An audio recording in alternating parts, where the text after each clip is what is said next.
Hello students, good morning. I am Dr. Raghavendra Singh and today we discuss very important topic types of soil water.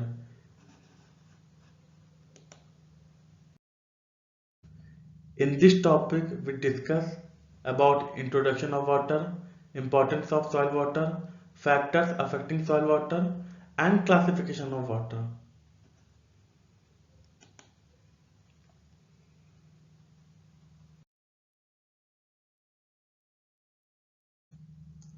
First we discuss about that what is soil water. Water contained in soil is called soil moisture. The water is held within the soil pores. Soil water is an important component of the soil which influences soil organisms and plant growth. Water contained in soil is called soil moisture. वह पानी जो मिट्टी में होता है उपस्थित होता है उसको हम लोग soil moisture कहते हैं. The water is held within the soil pores. और यह पानी जो जल की मात्रा होती है यह सॉइल के पोर्स में होती है उपस्थित होती है. अब पोर्स का मतलब यह हुआ कि जो सॉइल होती है जो हमारी मृदा होती है वो छोटे छोटे पार्टिकल से मिलकर बनी हुई होती है और इन पार्टिकल के बीच में कुछ स्थान होता है उसको हम लोग पोर्स कहते हैं. और ये मेनली दो प्रकार के होते हैं, मैक्रोपोर्स एंड माइक्रोपोर्स. और इनकी साइज जो होती है मैक्रोपोर्स की 0.006 मिलीमीटर होती है और जो माइक्रोपोर्स होती है उसकी साइज लेस देन 0.006 मिलीमीटर होती है. ये बहुत ही इंपॉर्टेंट पॉइंट है कि माइक्रो एंड मैक्रोपोर्स की साइज क्या होती है. Soil water is an important component of the soil which influences soil organism and plant growth. जो सॉइल वाटर होता है वो बहुत ही महत्वपूर्ण कंपोनेंट होता है जो अफेक्ट करता है, जो इन्फ्लुएंस करता है सॉइल ऑर्गेनिज्म को. मतलब कि जो मृदा में रहने वाले सूक्ष्म जीव हैं उनको भी प्रभावित करता है और प्लांट की ग्रोथ को भी ये प्रभावित करता है. Unlike open source water like ponds and lakes, soil water exist in different form. जैसा कि हम लोग जानते हैं कि पॉन्ड्स हो गए मतलब तालाब हो गए, झरने हो गए, ये वाटर सोर्स हैं, मतलब कि ये वाटर सोर्स हैं. उसी तरह से सॉइल वाटर भी एग्जिस्ट करता है, उपस्थित रहता है मृदा के बीच में या मृदा के अंदर. Some forms are available to plant while others are not. और जैसा कि हम लोग जानते हैं कि पानी जो है उपस्थित होता है मृदा के अंदर, लेकिन सभी तरह के जल जो है वो पौधों के लिए मौजूद नहीं रहते, उपस्थित नहीं रहते. केवल कुछ तरह के ही जल उपस्थित होते हैं जिनको पौधे अवशोषण कर सकते हैं. तो सारे तरीके के जो जल होते हैं वो मौजूद नहीं होते, वो उपलब्ध नहीं रहते पौधों के लिए. Soil water with dissolved salt is called soil solution. और जो सॉइल वाटर में डिसॉल्व सॉल्ट्स डिसॉल्व हो जाते हैं उसको हम लोग सॉइल सॉल्यूशन कहते हैं. अब जो सॉइल सॉल्यूशन है उसमें न्यूट्रिएंट भी डिसॉल्व रहेगा, सॉल्ट भी डिसॉल्व रहेगा, तो उसको हम लोग सॉइल सॉल्यूशन कहते हैं. Soil solution supply nutrients to growing plant. और जो सॉइल सॉल्यूशन होता है इसी के द्वारा प्लांट जो है न्यूट्रिएंट प्राप्त करते हैं और यही सॉल्यूशन जो है प्रोवाइड करते हैं न्यूट्रिएंट्स प्लांट को, जिससे प्लांट जो है अपनी ग्रोथ एंड डेवलपमेंट पूरी करता है. नेक्स्ट है इंपॉर्टेंस ऑफ सॉइल वाटर. मतलब कि जो सॉइल का वाटर होता है उसका रोल क्या होता है, मतलब जल का रोल क्या होता है प्लांट में. Water is essential for life including soil organism and plant. तो जो पानी होता है, जल होता है, वो बहुत ही महत्वपूर्ण होता है सॉइल ऑर्गेनिज्म के लिए. मतलब कि जो सूक्ष्म जीव उपस्थित होते हैं मृदा में उनके लिए भी आवश्यक होता है और जो प्लांट्स हैं उनके लिए भी ये आवश्यक होता है. Soil water serves as a solvent and carrier of food nutrients for plant growth. जैसा कि मैंने अभी आप लोगों को बताया कि सॉइल सॉल्यूशन में न्यूट्रिएंट भी प्रेजेंट रहते हैं, सॉल्ट भी प्रेजेंट रहते हैं. तो सॉइल का जो वाटर होता है वो एज अ सॉल्वेंट का काम करता है और कैरियर ऑफ फूड न्यूट्रिएंट. इसका मतलब यह है कि पौधे के एक भाग से लेकर दूसरे भाग तक न्यूट्रिएंट पहुंचाने का भी कार्य वाटर के द्वारा ही होता है, जल के द्वारा ही होता है.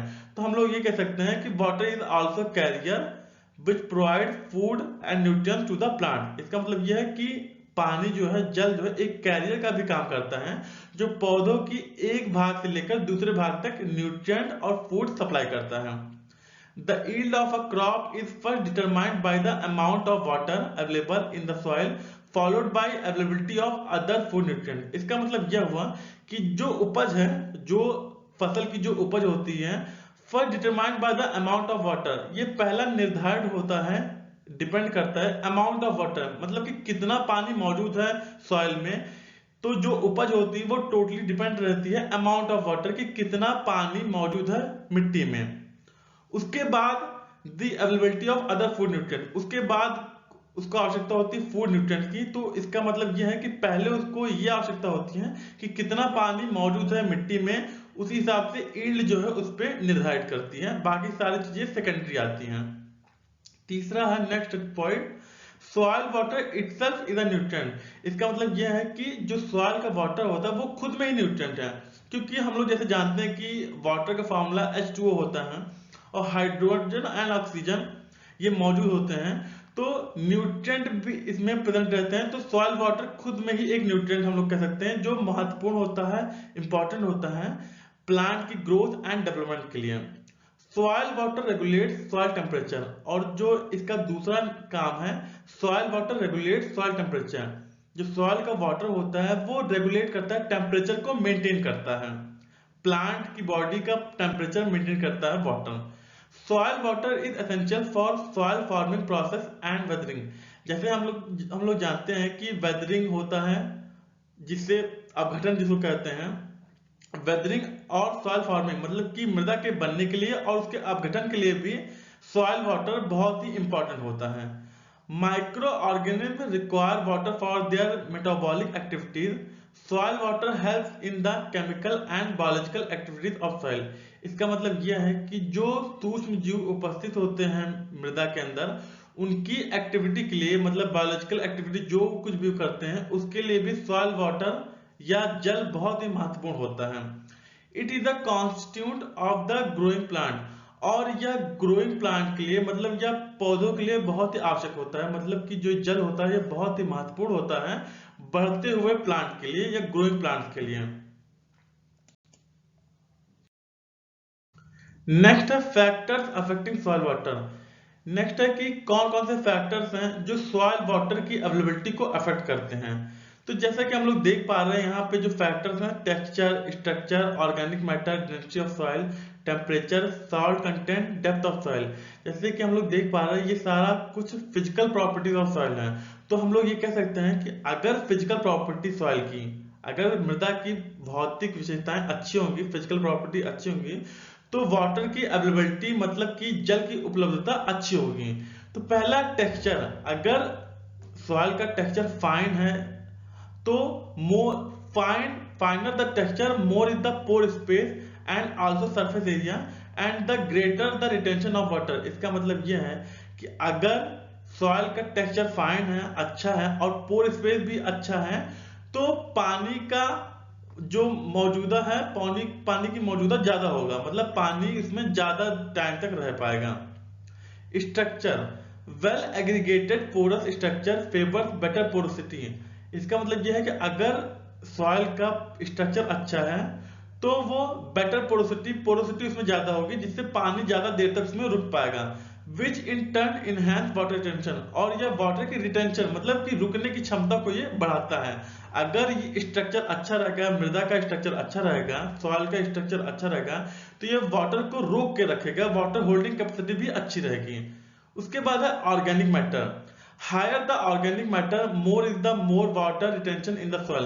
जैसा कि हम लोग जानते हैं कि ऑर्गेनिक मैटर सॉइल में होना बहुत जरूरी है, इसलिए हम लोग कहते हैं कि हम लोग को कार्बनिक खेती करनी चाहिए, जैविक खाद का उपयोग करना चाहिए, जैसे वर्मी कंपोस्ट हो गया, गोबर की खाद हो गया, हरी की खाद हो गया, ये सब भूमि में ऑर्गेनिक मैटर को बढ़ाते हैं। तो ऑर्गेनिक मैटर अगर ज्यादा होगा तो वाटर रिटेंशन कैपेसिटी मतलब कि जल धारण क्षमता या वाटर होल्डिंग कैपेसिटी ज्यादा होगी।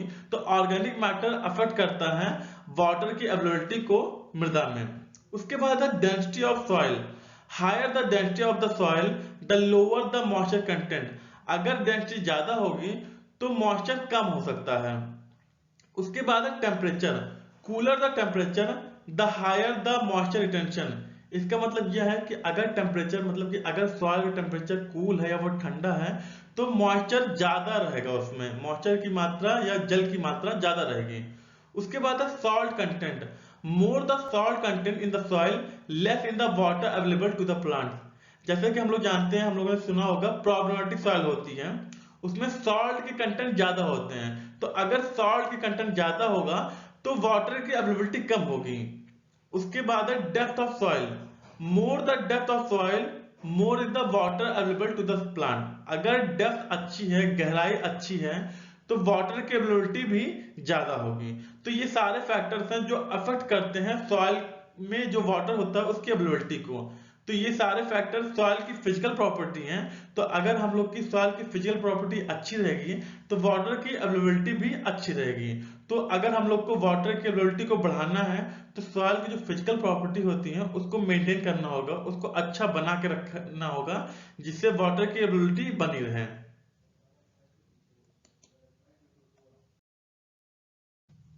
नेक्स्ट है क्लासिफिकेशन ऑफ वाटर। ये बहुत इंपॉर्टेंट है कि क्लासिफिकेशन ऑफ वाटर, क्लासिफिकेशन किस तरीके से कर सकते हैं। तो ये मेनली हम लोग तीन प्रकार से करते हैं। पहला है कैपिलरी वाटर, दूसरा हाइग्रोस्कोपिक वाटर एंड तीसरा है ग्रेविटेशनल वाटर। तो हम लोग एक एक करके तीनों टाइप्स ऑफ वाटर के बारे में पढ़ेंगे। तो पहला है कैपिलरी वाटर।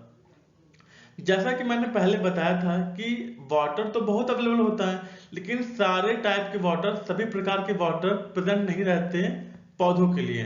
तो उसमें ये पहला है capillary water.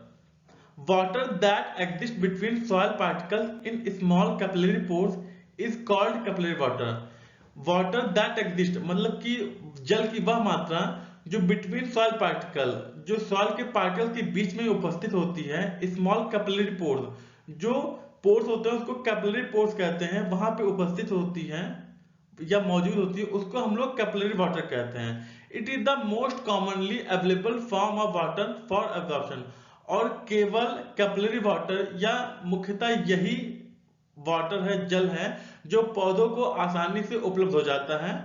It is the most commonly available form of water for absorption, मतलब कि जड़ों द्वारा अवशोषण करने के लिए केवल कैपिलरी वाटर ही उपलब्ध रहता है पौधों के लिए। तो अगर आप लोग से कोई पूछेगा कि विच वाटर इज प्रेजेंट और अवेलेबल फॉर द प्लांट, तो आपका जवाब होना चाहिए कि capillary water, only capillary water is available for the plant.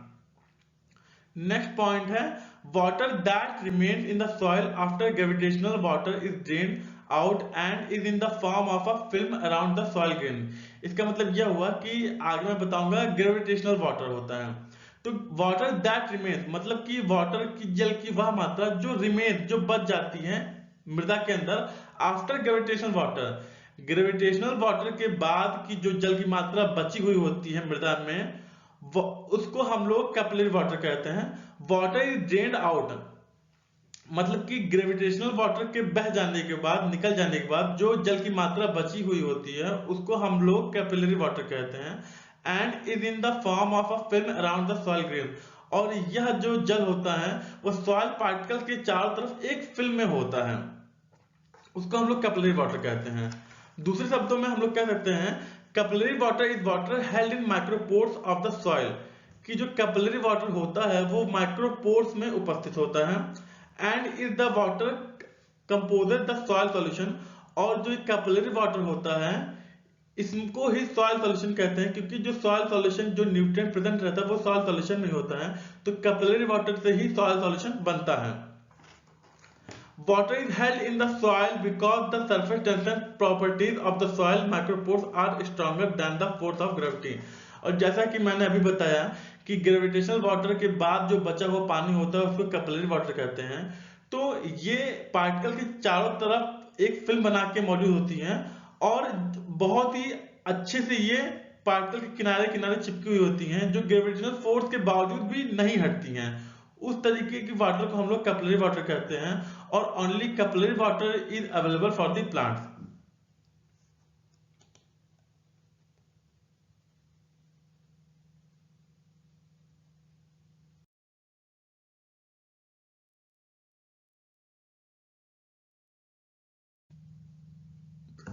Next है ग्रेविटेशनल वाटर।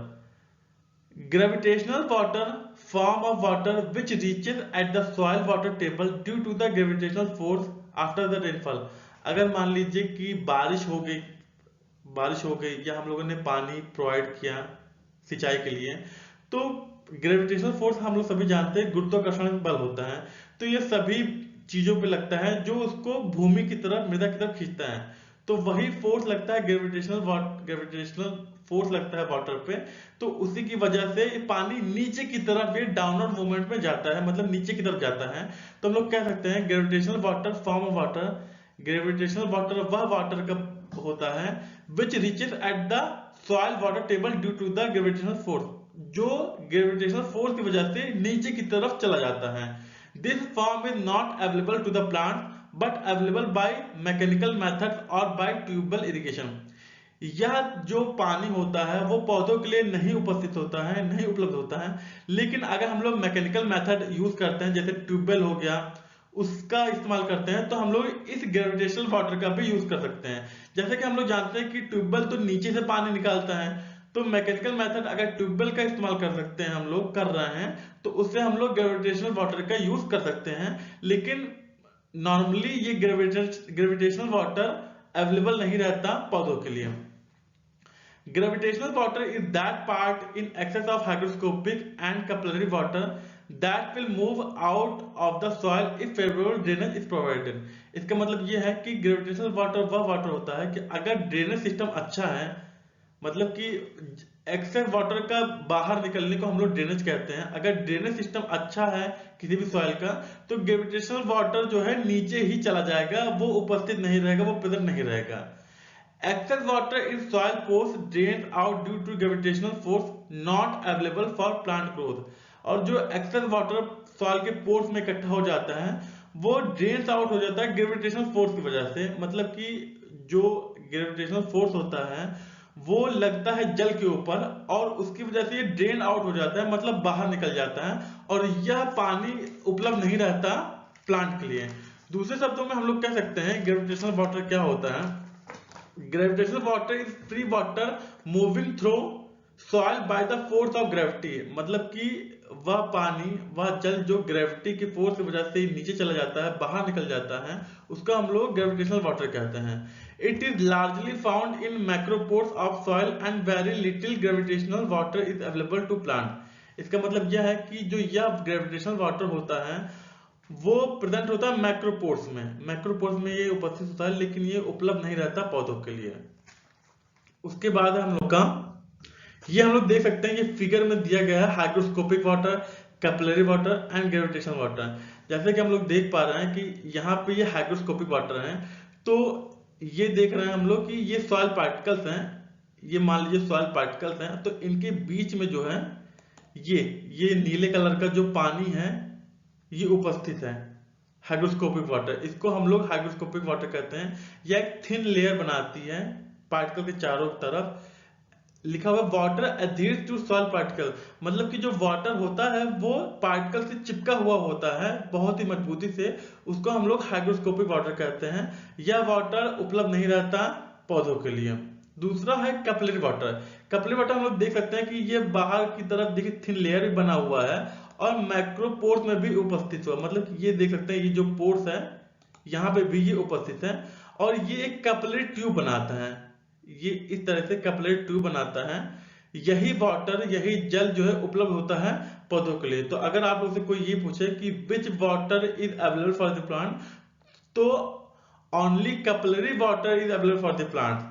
ओके, ये देखिए लिखा हुआ है अवेलेबल फॉर दी क्रॉप, मतलब केवल कैपिलरी वाटर होता है वो अवेलेबल होता है प्लांट के लिए। नेक्स्ट है ग्रेविटेशनल वाटर। ये देख सकते हैं कि ग्रेविटेशनल फोर्स यहाँ पे लग रही है, मतलब कि नीचे देखिए जा रहा है, ये सारा पानी जो है नीचे जा रहा है। ये किस वजह से जा रहा है, क्योंकि इस वाटर पे ग्रेविटेशनल फोर्स लग रहा है, गुरुत्वाकर्षण बल लग रहा है, जिसकी वजह से ये सारा पानी ड्रेन थ्रू सॉइल प्रोफाइल के थ्रू ये नीचे चला जा रहा है। ये प्रेजेंट नहीं रहता, उपलब्ध नहीं रहता पौधों के लिए। तो ये तीन टाइप के आपके हो गए water.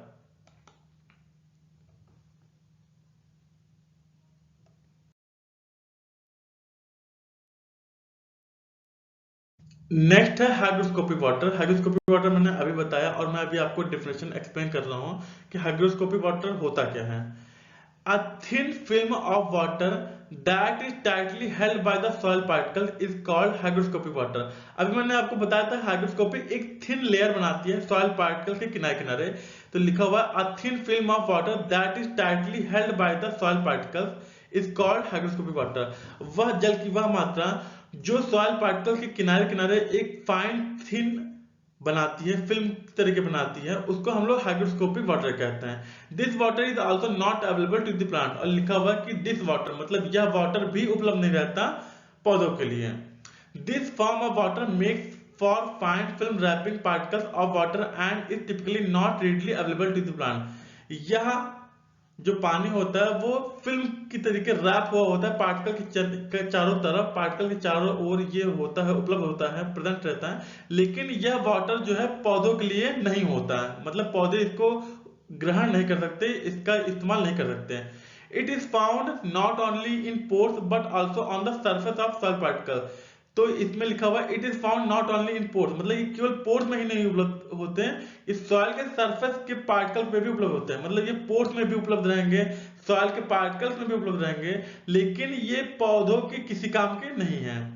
These are tightly held in soil and cannot be eliminated except for over drying at 105 degree Celsius. और ये तब तक टाइटली उससे जुड़े हुए होंगे, चिपके हुए होंगे, जब तक हम टेम्परेचर 105 डिग्री सेल्सियस तक गर्म नहीं करेंगे, हीट नहीं देंगे, तब तक ये उससे हटेंगे नहीं। तो मतलब ये बहुत ही टाइटली चिपके हुए होते हैं सॉइल पार्टिकल्स से। Hydroscopic water is tightly bound to the soil by addition property, और जो जिस वजह से ये जुड़े हुए होते हैं हाइग्रोस्कोपिक वाटर टाइटली बाउंड होते हैं सॉइल पार्टिकल से, उसको हम लोग एडिशन प्रॉपर्टी कहते हैं। यह गुण होता है जो सॉइल पार्टिकल्स को पानी से जुड़े हुए होता है, उसको एडिशन प्रॉपर्टीज कहते हैं।